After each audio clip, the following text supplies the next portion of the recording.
Red Leader, episode 16 of season 3 of Tales from the Darkside. One that deals with the devil, of course. And we get a commentary on the easiest people to bash, unscrupulous businessmen that hoard wealth for themselves while taking it from other people. In this case, Alex Hayes is a construction mogul, and recently his business partner Jake Kane died from an unfortunate accident.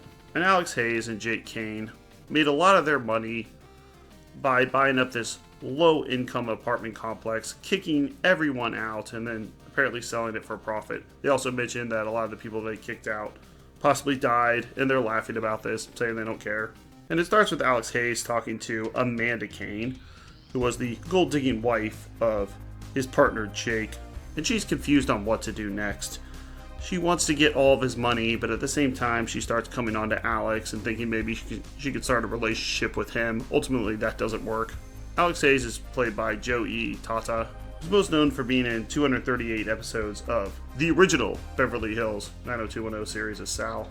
And Amanda's played by Brioni Farrell, who was actually born in 1940, so that would make her 47 in this episode. She absolutely doesn't look anything close to 47, but I guess 47 is the new 30, so good job, Briona.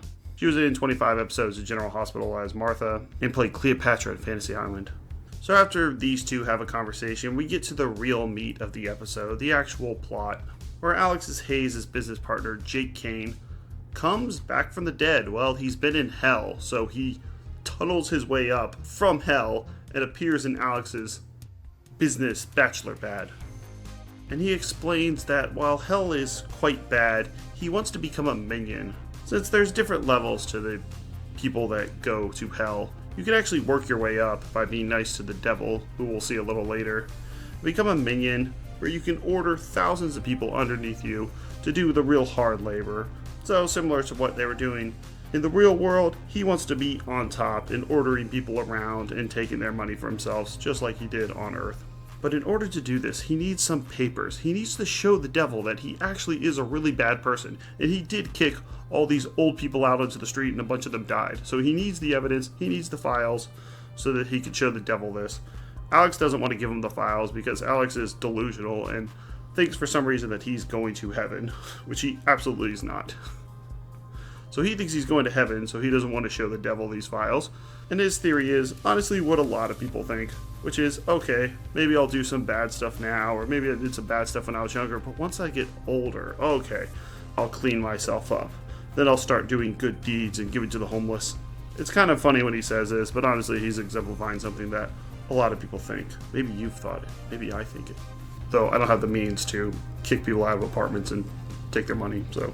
We learn that the devil himself, Red Leader, as he is called in this episode, has had his eye on Alex, and he comes to visit him as well. He's getting his old partner who died, trying to visit him. He's getting the devil. Alex Hayes is a very popular man.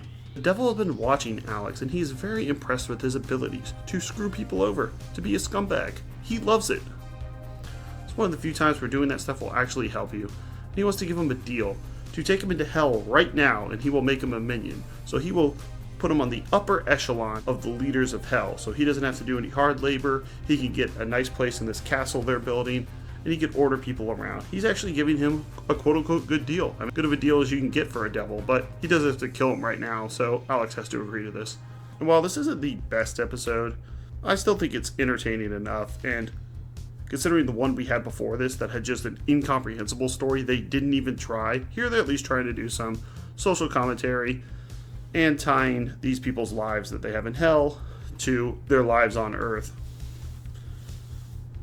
And it's at least a little original how they describe how things work in hell. So many times people just say, I'm taking you to hell, and you have no concept of what that's like. But the fact that they're explaining the hierarchy and the castles they're building and the slave labor they're using, you get to paint a picture of what this place actually looks like, at least in this episode.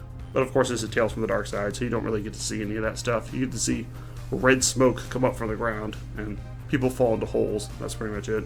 Red Leader is played by Peter Bromelo, not Brimelo, Bromelo. Okay, got it. Who is the nobleman and the Rocketeer, and played Joe in Highlander 2. I don't think I've seen that one. I've seen Highlander 1. Maybe I'll have to check that out. And all the characters here do a decent job in their roles. The devil they're portraying here comes off more like a mobster. He's smoking a cigarette, he's overweight, he's beet red. He's not the suave devil you sometimes see. He's just a straight up mob gangster, which is what they're going for. Or a cutthroat businessman. And so Alex foolishly turns down the devil and sticks with his plan of living a very long life. You can guess how that's gonna end. And doing good deeds at the end to get to heaven. Well, this doesn't work because we see Amanda again and she is mad at him and pulls a gun out that magically disappeared when the devil was here, but now is back just in time for her to grab it and send Alex Hayes to hell himself. So I'm going to give this episode a 5 out of 10. It's a decent watch. One thing I would have liked is they're doing a morality story about how Alex Hayes should have accepted this deal and how he was never going to go to heaven anyways. When he gets shot and goes to hell, we don't exactly see what happens after that. Credits start rolling and the people are still talking. So it's almost like there's another 1 or 2 minutes of footage where they explain, okay, is he going to become this minion leader because he didn't accept the Red Leader's deal? Is he going to be screwed over and be forced to do slave labor? We actually don't know, and they're still talking as the credits are rolling. It's a very odd ending. I think someone in the editing room was like, okay, let's cut it here. So there's another minute. So we don't know exactly what happens.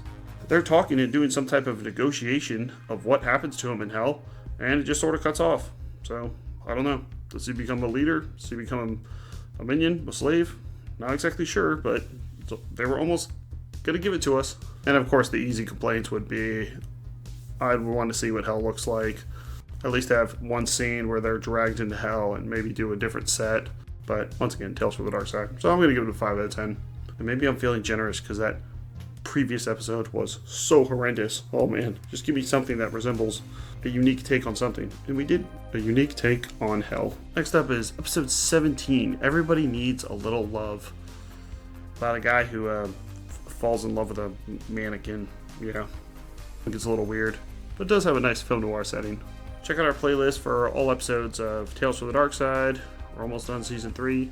Fear Itself, which is finished. Monsters, which is finished. Cowboy Bebop, Black Mirror, Pet Shop of Horrors, and Mystery Science Theater 3000. Thanks.